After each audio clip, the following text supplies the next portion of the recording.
Woi, woi, woi. Kalian sadar gak sih? Makin kesini banyak banget player One Piece Bounty Rush yang tiba-tiba nyebrang ke game sebelah. Yap, One Piece Fighting Path. Pertanyaannya, kenapa bisa begitu? Apakah Bounty Rush udah nggak seru lagi? Atau Fighting Path emang OP banget sampai bikin orang rela pindah? Tenang bos, hari ini gua bakal bahas tuntas kenapa fenomena ini terjadi. Dan kalian siap-siap aja, karena jawaban gua mungkin bisa bikin kalian pengen ikut pindah juga. Hahaha.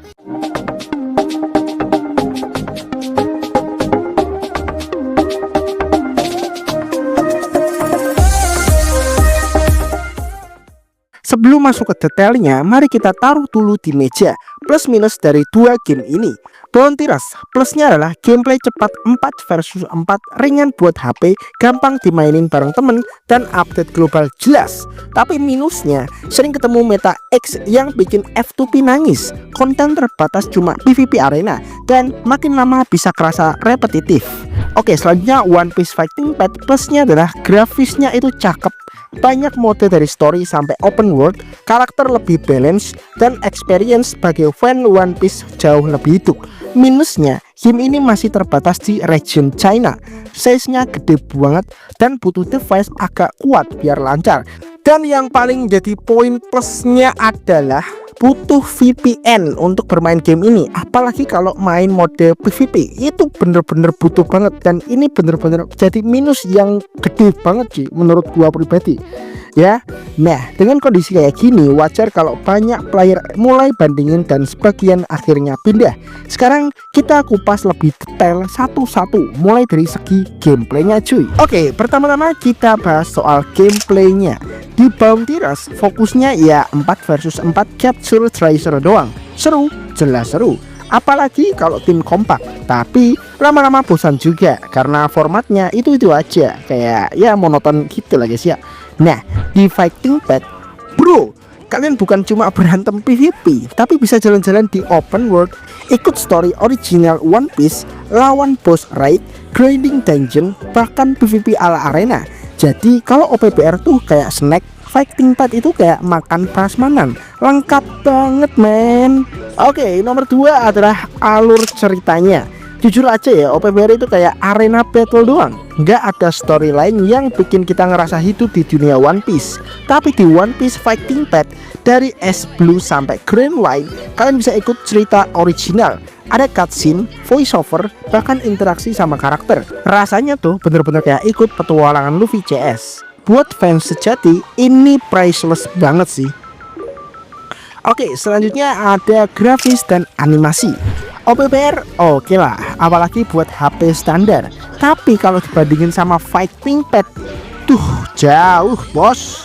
Skill Zoro ngebelah angin, Luffy pakai Gear 4, efek haki, itu semua kelihatan sinematik banget di Fighting Path. Mainnya tuh kayak nonton anime versi interaktif, bukan cuma game mobile biasa. Ya gak sih? Setuju gak?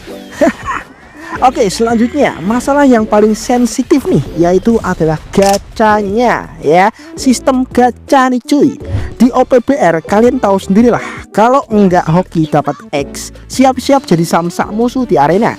Karakter meta baru tuh OP parah, bikin F2P sering keteteran. Sedangkan di Fighting Path, walaupun tetap ada gacha, tapi lebih balance buat F2P.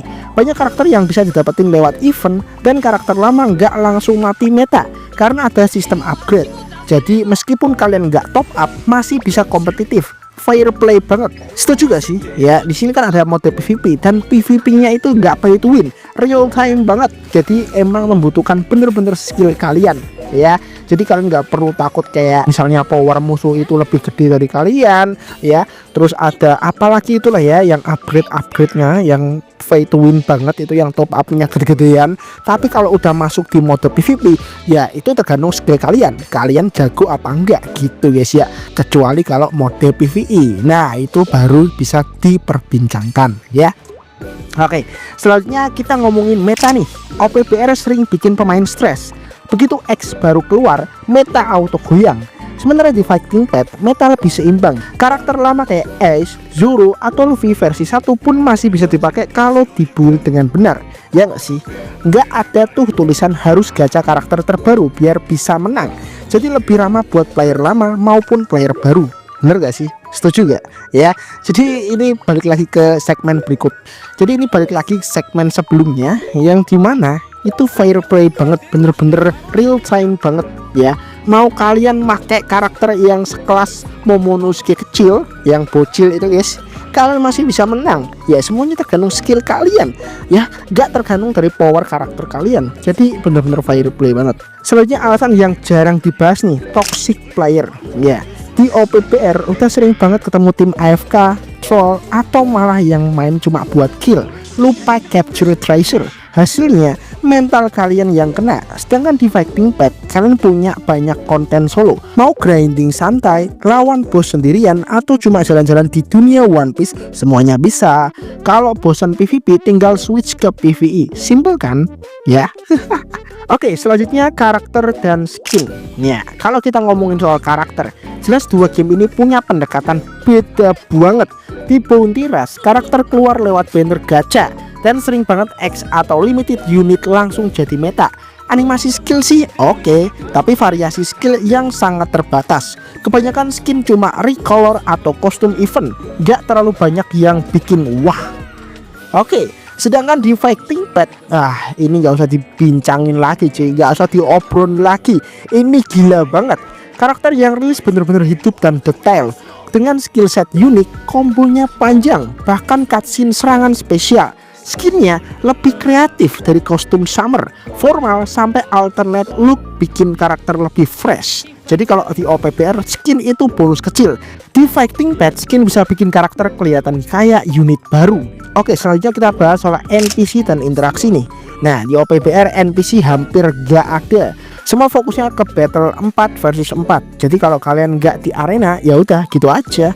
Tapi di Fighting Pack NPC jadi bagian penting, dari pedagang item, quest giver, sampai karakter One Piece yang nongol di kota atau pulau tertentu. Kadang malah ada NPC lucu random yang bikin dunia terasa lebih hidup. Jadi kesannya tuh bukan cuma game tarung, tapi bener-bener RPG open world yang ramai dan berinteraksi. Oke, selanjutnya kita bahas soal kapal dan eksplorasi nih. Ngomongin soal kapal, ini salah satu perbedaan paling kerasa. Di OPBR kapal cuma jadi latar map battle aja. Contoh kapal Going Merry, Barati, atau Moby Dick. Ya cuma jadi arena tempur aja. Tapi di Fighting Pack kapal itu bisa jadi pusat aktivitas. Kalian bisa ngatur, upgrade, bahkan berlayar buat pindah ke pulau lain. Jadi kapal bener-bener fungsional, bukan sekedar background. Rasanya kayak jadi nakama beneran yang berlayar bareng kru. Oke, gua akan ngasih yang terakhir, yaitu adalah fitur tambahan nih guys. Ya, nah di sini Fighting Pack juga punya fitur tambahan kayak Brawlfront mode, training system, dungeon, dan minigame seru yang bikin gameplay nggak monoton. OPBR memang lebih simple, jadi lebih cepat dimainin. Tapi di sisi lain, banyak player merasa Fighting Pack lebih worth it karena ada banyak hal yang bisa dikerjain setiap login. Kesimpulannya, OPBR itu cocok buat kalian yang pengen langsung battle cepat. Sedangkan di Fighting Pack lebih cocok buat yang pengen pengalaman komplit ala dunia One Piece. Oke, kalau kalian sendiri gimana nih? Masih setia di Bounty Rush atau udah mulai coba Fighting Pack? Tulis di kolom komentar ya, gua pengen tahu pendapat kalian. Jangan lupa like, share, dan subscribe biar gua makin semangat kasih konten One Piece buat kalian semua. Sampai jumpa di video. Oke, untuk videonya cuma itu aja. Thanks banget yang udah nonton, dan seperti biasa, peace out. Sampai jumpa di video selanjutnya. Bye bye.